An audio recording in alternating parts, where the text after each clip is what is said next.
नमस्कार, मैं हूं संजय शर्मा। आप देख रहे हैं 4 PM न्यूज नेटवर्क। एक बड़ी खबर आ रही है उत्तर प्रदेश की राजधानी लखनऊ से। वो खबर यह है कि मध्य प्रदेश का दौरा छोड़कर राज्यपाल वापस आ रही हैं। राज्यपाल से कहा गया है कि वे वापस आएं और मंत्रिमंडल विस्तार की अटकलें तेज हो गई हैं। बताया जाता है मुख्यमंत्री योगी आदित्यनाथ आज शाम गवर्नर से भेंट करेंगे और उसके बाद मंत्रिमंडल विस्तार का रास्ता साफ हो जाएगा। पिछले 1-1.5 महीने से उत्तर प्रदेश की राजनीति में घमासान मचा हुआ है।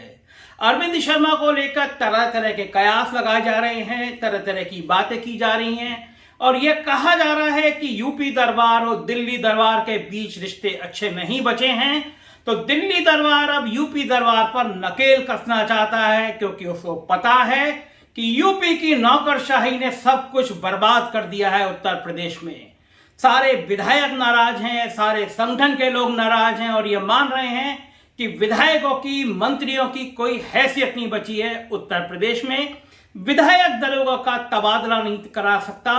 कोरोना टाइम में तमाम विधायकों ने, मंत्रियों ने, केंद्र के मंत्रियों ने चिट्ठी लिखी मुख्यमंत्री को और ये कहा कि अफसर उनकी बात नहीं सुनते हैं। पीएमओ ने अलग अलग सोर्स से जो रिपोर्टें मंगाई, बताया जाता है वो रिपोर्ट भी ये बता रही हैं कि उत्तर प्रदेश में निचले स्तर तक संदेश चला गया है कि सरकार सिर्फ ऊंची जातियों की है, पिछड़ी जातियों और दलित जातियों की उपेक्षा हो रही है।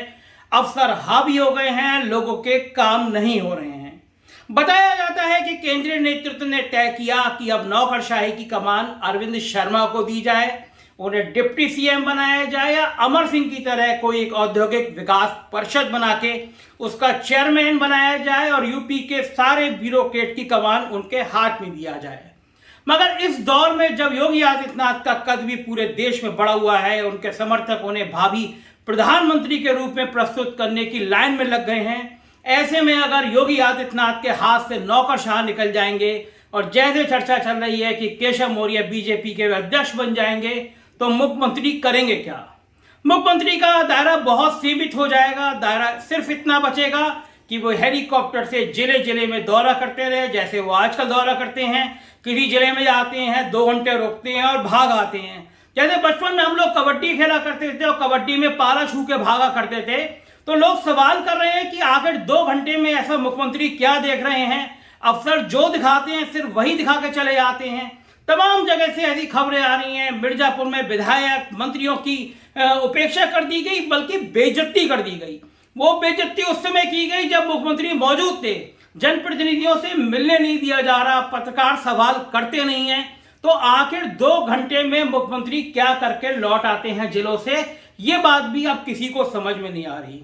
इन तमाम कयासों के बीच में ये बात सामने आई कि मुख्यमंत्री ने भी साफ साफ कह दिया है कि वो इतनी आसानी से झुकने वाले नहीं हैं, नौकरशाही की कमान तो वही संभालेंगे। तो ऐसे में देखना यह होगा कि दिल्ली दरबार झुकेगा या यूपी दरबार झुकेगा। इस बीच में सूचना यह है कि बहुत जल्दी मंत्रिमंडल विस्तार होगा। उत्तर प्रदेश के कुछ मंत्रियों पे बड़े गंभीर आरोप लगे हैं।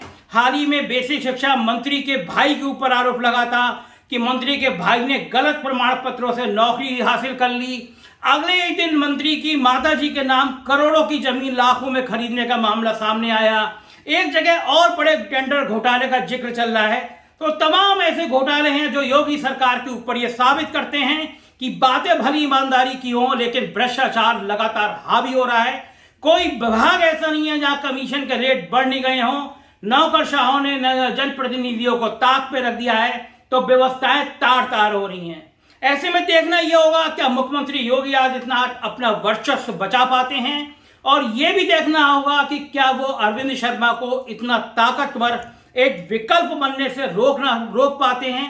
केंद्रीय नेतृत्व ने जब सर कारवा के साथ मीटिंग करी, उस मीटिंग में भी यह बात केंद्रीय नेतृत्व ने रखी कि आप अपने स्तर से मालूम कर लीजिए, उत्तर प्रदेश के 1 दर्जन विधायक भी ऐसे नहीं हैं जो मुख्यमंत्री की कार्यशैली से खुश हो।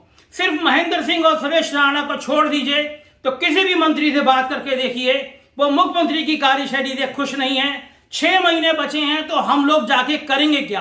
अगर विधायक खुश नहीं है, अगर मंत्री खुश नहीं है, अगर संगठन के लोग खुश नहीं है, तो करेंगे क्या? उस मीटिंग में सुनील बंसल भी मौजूद थे और यह भी चर्चा हुई, जैसे मेरे सूत्र बता रहे हैं कि यह बताया गया कि किस तरह मुख्यमंत्री के इर्द गिर्द रहने वालों ने सुनील बंसल को बदनाम करने के लिए एक रणनीति बनाई, सुनील बंसल को बदनाम करने की कोशिश की गई। तो ये तमाम बातें सामने रखी गई और ये कहा कि अगर किसी दिन इस नाराजगी के चलते 100-150 विधायकों ने पाला बदल लिया, जैसे पहले भी हुआ था कि वो धरने पर बैठ गए थे, तो एक बहुत बड़ी आफत हो जाएगी। 6 महीने बाद विधानसभा की अधिसूचना जारी हो जाएगी। ऐसे हालत में कोई कड़ा फैसला लीजिए, नौकरशाही को किसी और के कमान में दीजिए, कुछ तो अंकुश लगे। तो जाहिर है भाजपा इस समय चुनाव की तैयारी से पहले एक बहुत बड़े इम्तिहान में गुजर रही है। देखना होगा कि मंत्रिमंडल विस्तार बनता है, होता है, तो उसमें अरविंद शर्मा को कोई जगह मिलती है या नहीं मिलती है, या मुख्यमंत्री एक बार फिर अपनी धमक, अपनी हनक और अपनी तेज तर्रार छवि को बचा के रख पाने में कामयाब होंगे। भाजपा को अपनी मजबूत करने की जगह, अपने आप को ताकतवर बनाने की जगह अपनों से ही लड़ाई में जूझना पड़ रहा है। ये एक बहुत खतरनाक संकेत है इस राष्ट्रीय पार्टी के लिए। Thank you.